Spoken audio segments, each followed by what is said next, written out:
Normally, when you want to create a model using standard artistic practices in a DIY scenario, you sculpt the object out of clay or some other sculpting material, you cover that in silicone, you put it in a firm box, and then you inject either resin or gypsum cement into the cavity left behind by the clay in the silicone. And that works very, very well for highly detailed work, particularly on small scales. The problem is I have a job that is gonna be a little bigger than that. I'm thinking like 7 to 8 feet tall in the next couple of months here, and I don't have the budget to do that process for this particular task. So Dylan and I, we sat down for a couple hours a few days ago, and we built a proof of concept called Standin Dan. Standin Dan is a wood skeleton with some gypsum cement poured on top of him, and the objective was to see if it's possible to carve gypsum cement satisfactorily for this purpose, because that removes a tremendous number of the steps. If we can just put down gypsum cement that's vaguely the right shape and then craft it into what it is, that will save me a tremendous amount of money. This video is not terribly informative. In a couple of things, it's practically anti-informative, but it does demonstrate how easily you can garner success from failures, because a lot of what happened with Standin Dan really was not as intended. We didn't really get a block of gypsum cement. He's not terribly representative of the stress of scale, but what we learned along the way was still incredibly useful and hopefully enjoyable. Doing some sick math real quick. We got 75, 75 is 3 for up here, and then we got that adds up to 4, 5, and then we got legs that are 4 is what, 8.5? So we have to figure out how to put 8.5 on however much food we got here. What, 60 inches, maybe 64 if we take. Yeah, that'll work. 64 if we don't make mistakes, so 8.5 into 64 is not a number, so that doesn't help us at all, but it looks something like that. But we know that it is 8. See, that's Chump's game though, because it's 8.5, so that's no good. That's not going to get us what we need. So we're going to try 7 real quick here, and we're going to go 8, 7 is 5, 4. And I believe that 64 is more than 54. I mean, they're going to have to fact check us on that. I can't. Yeah, that's fine. I'm not getting out my phone for this. If our math seems wrong, please drop us a line. We appreciate it. But even if we add on that the 7 has to incorporate some 5s, 7.5 is 3.5. I believe this is Common Core math. Even if we add on this extra ½ inch to this, 57.5 is not, yeah, no, that's good, we're good.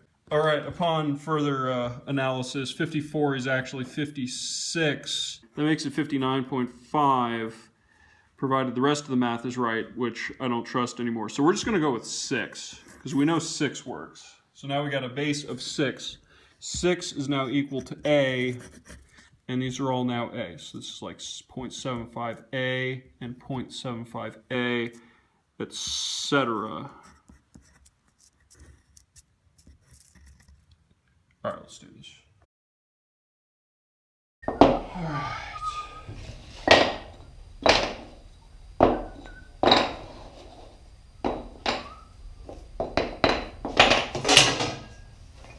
Always label. Also, always keep the boxes when they have real latches, because it's way more satisfying.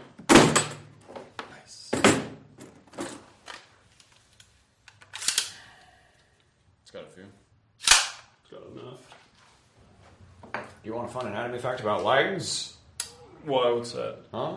So we got the bone going straight down. You usually have like your femur right here hooking up somewhere. It goes straight down, it's a pretty straight bone. You got a little bit of muscle and fat in the back, some people more than others. You got your butt, important. But then you got your thighs, which are big muscles up in the front. Then you got your little kneecaps, and then you'll notice that shins connecting at your knee are in the front of your leg. So you actually have a bunch of calf muscle in the back. So if we were to line these together,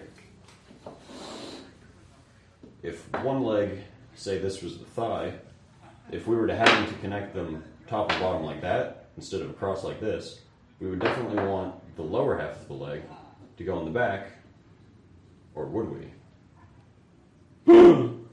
Yes, we do. Oh, okay. That'll probably be helpful. Alright, so stay together. Except that that's not what I wanted to do. Nope. Way to go, Dylan. At all. What a jerk! Now I have to figure out how to get these apart. That's why you get specialized tools. Pull out nails made way too hastily. What? Yeah. But look at how fast I accidentally made them. This is key. Almost as key as not going barefoot on this floor. Let me get the samples. Jesus Christ.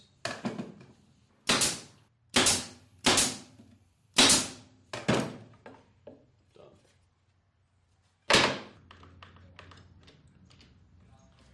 For more hot tips on how to make things look professional, go to wikihow.com.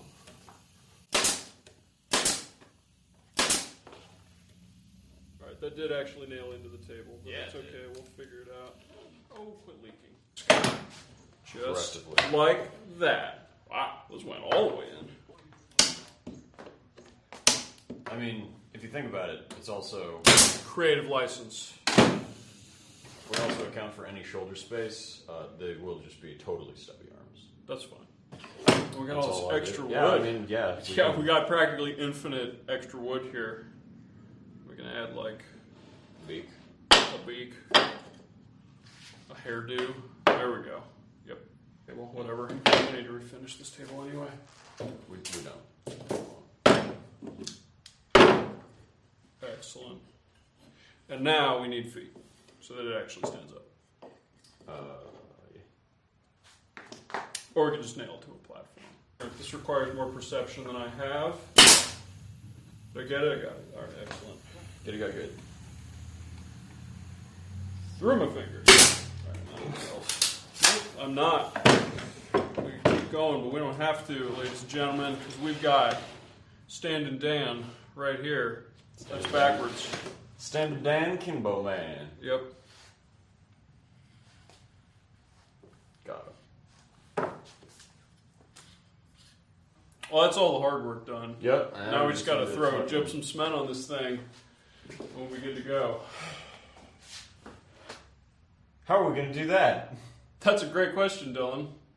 So, alright, if we got like foam core, or hey, I got blue foam over there. Perfect. Excellent. So, we'll take some of this blue foam, wall this off, either through a bunch of different ways, or I don't know. All right, that sounds good. I say we just build one big gypsum square cement kind of around it, and then we just chisel away until we find the skeleton. That's kind of what I was thinking All right, in yeah, the that first works. place. So That's yeah, good. we'll do that. This is a good agreement we just came to. In retrospect, I'm not sure we needed a skeleton. We were just gonna. Well, then I guess we're not going to do that. Okay. All right.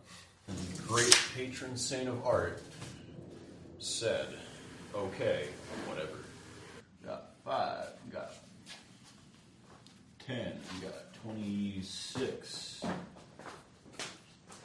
We got the rest. So the reason I'm measuring twice at 2 different heights is because I don't trust squares. They're never actually really squares. So you gotta make your own. Hello? Is there anybody out there? Oh, is there anyone?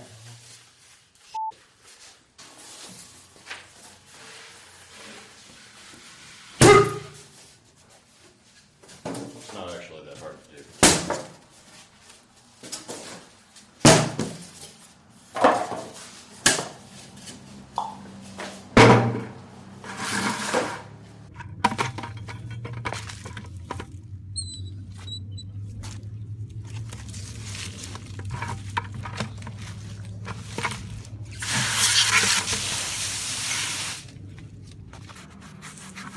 We'll have something to blame.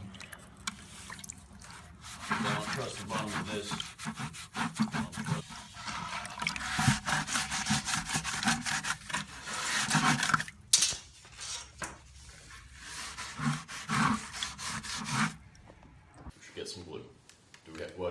kind of glue should we use?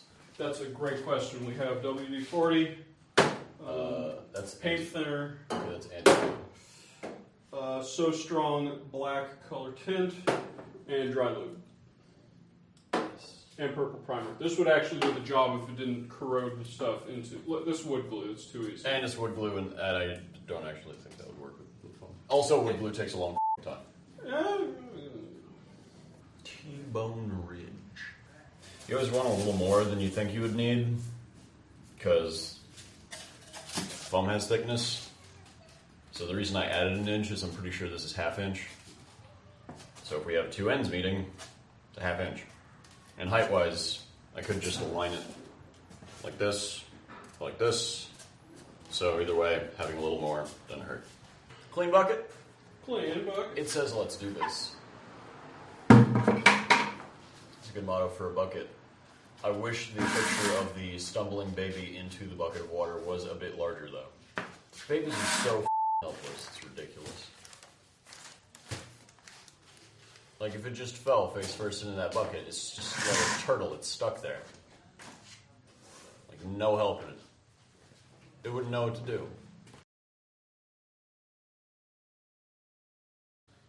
Ridiculous. I don't know, do we want to use the Hydrocal or the Ultracal for this? Hydrocal does carve easier. Well, the bucket's got some water. I mean, I was looking at the baby image.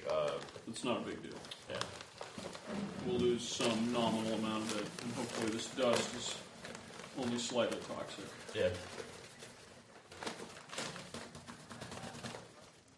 Safety first. Remember, kids, don't do this unless you have health insurance. So I glued a little extra bit in the back because I want the bottom to be less wobbly.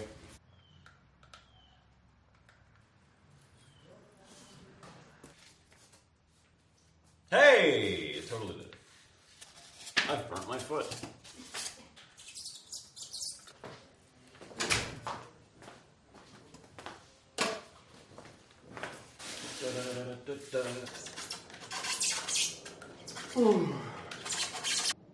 This is probably going to work and I'm going to be upset about it. The worst part of all of glue gun is getting it to grab the new thing. Oh. What? There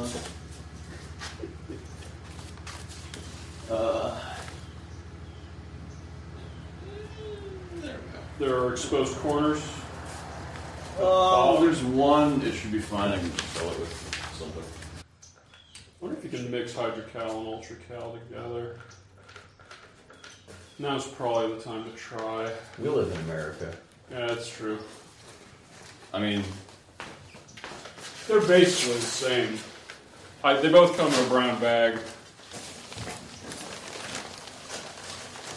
I'm actually assuming that they have different, like, reactive times. Set times and shit. I mean, the total volume of this, probably.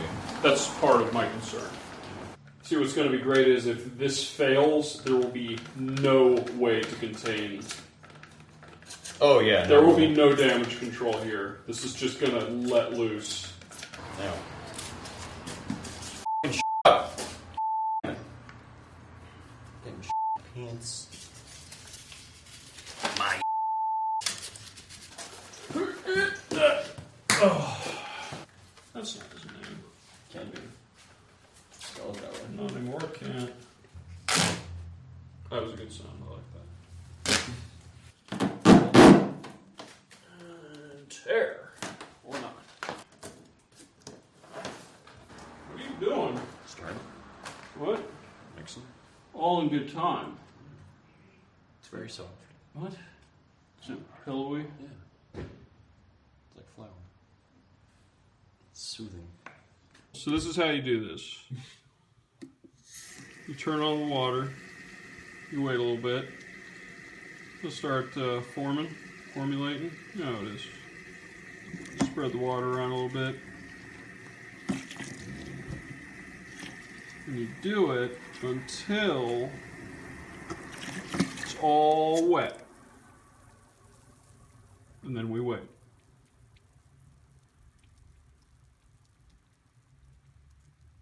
There's a lot of stuff in there.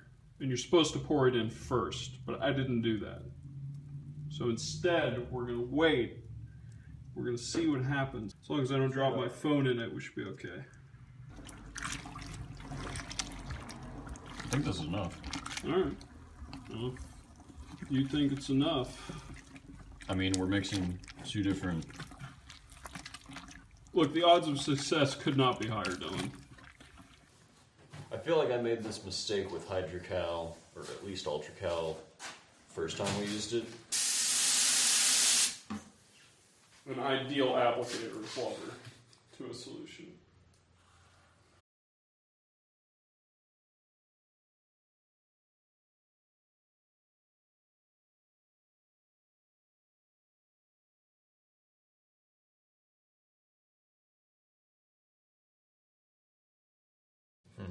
It's like gravelly in texture.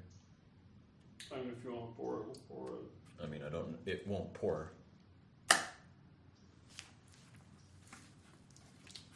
And it's not Has warm. it been that way the whole time? No, it's slowly gotten this, but well, then let's do it immediately. There's no heat. Whatever. We'll get it sorted. Oh god. Make it happen. I know exactly what's about to happen. Yep. Alright. We got this. Momentous. Successfully applied Ultra Hydrocal to a wooden structure.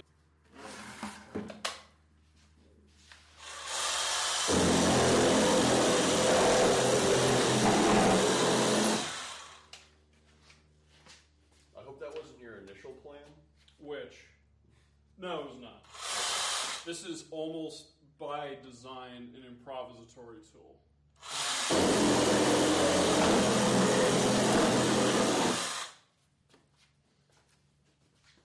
You can get that side.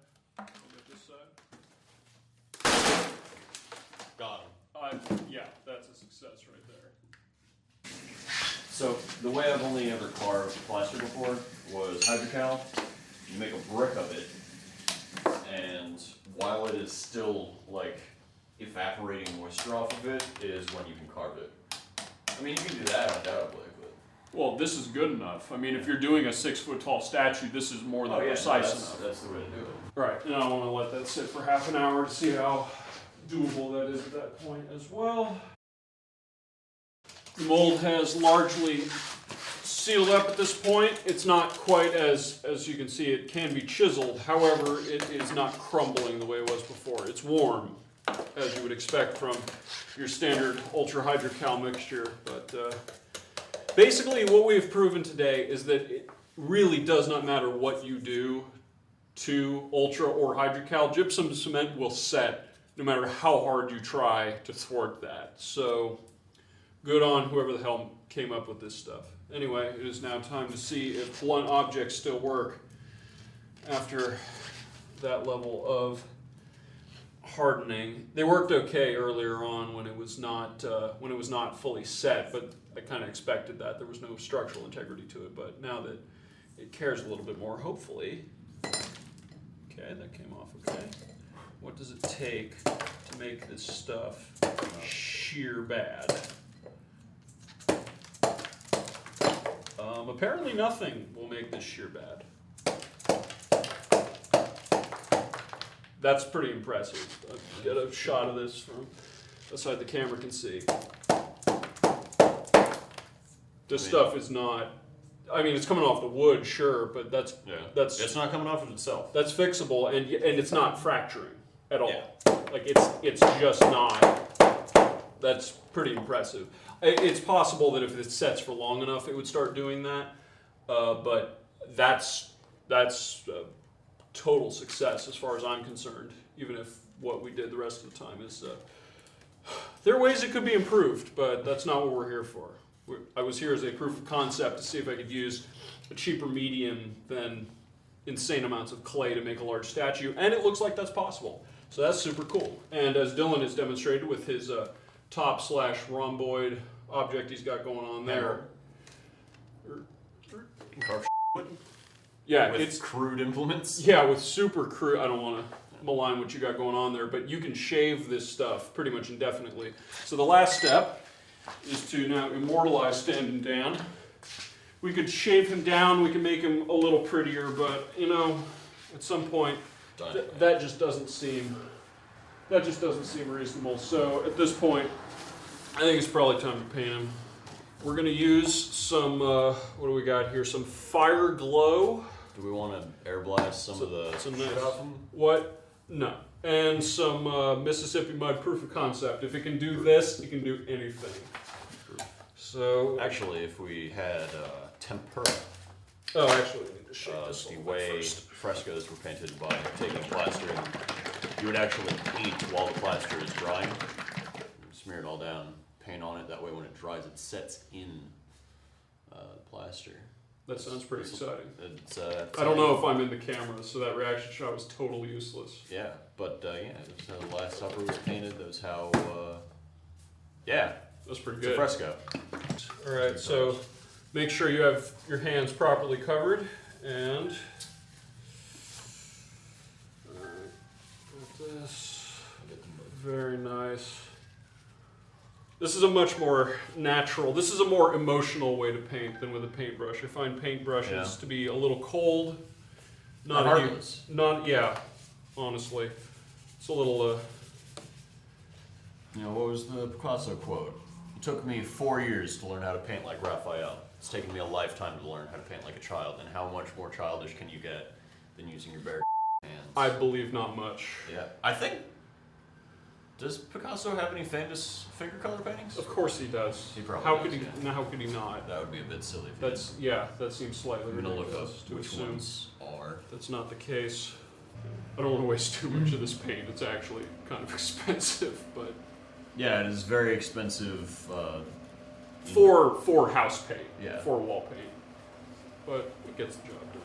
Back in the old journeyman days and Renaissance times, you would get a bunch of what are basically slave children who Basically or actually? basically, because you're technically employed to teach them how to paint, and the first step of painting is mixing paint. Back then, it was a huge so painters who have reputations don't want to do that anymore.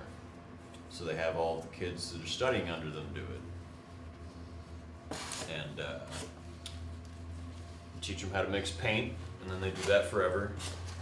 And then eventually, the painter will get a big commission and go, I don't want to paint all this grass. Hey kid, want to learn how to paint grass? Go paint some grass. And then he teaches you how to paint like basic stuff. And then eventually, if it has multiple figures that he has to work on at any point, or if he's a landscape artist and needs a big landscape, he'll teach you how to do some other stuff. And then you practice on your free time when you're not mixing paint. And that's basically art school back in the day. And what's changed since then? You just have to buy your own paint. And Oh, then, okay. And then the They instructor. anti-paid you Yeah. for it. Yeah. It's not slavery so much as Yeah, they got rid of the fun part, really. yeah, the slavery. Because now you just have to work all the time, and that's way less fun. Oh, actually, hang on 1 second. If there's unmolested stuff, I want to see how good wood stain works on this. Oh, that'd be good. Yeah, over here. I'm a little curious. Oh, we got a backside. I'll be all right.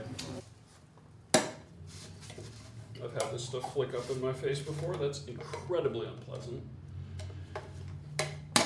You'll notice I've learned nothing in the process, though. So here we go. Nice. Also, I paper towels here. literally just took off the thing that was supposed to protect me from that. Oh, that's a ripe smell. Oh yeah, no, there's VOCs in this stuff. This will stain my arm for the next week or so. Nice. I should probably actually It's wash this supposed off. to stain forever. And it does, except that my skin regenerates like some kind of machine. Machines don't regenerate this. Shut up. And I think after this, I mean, it'll be ready for gallery, really. I know which gallery it's going in. Oh, that was worth it.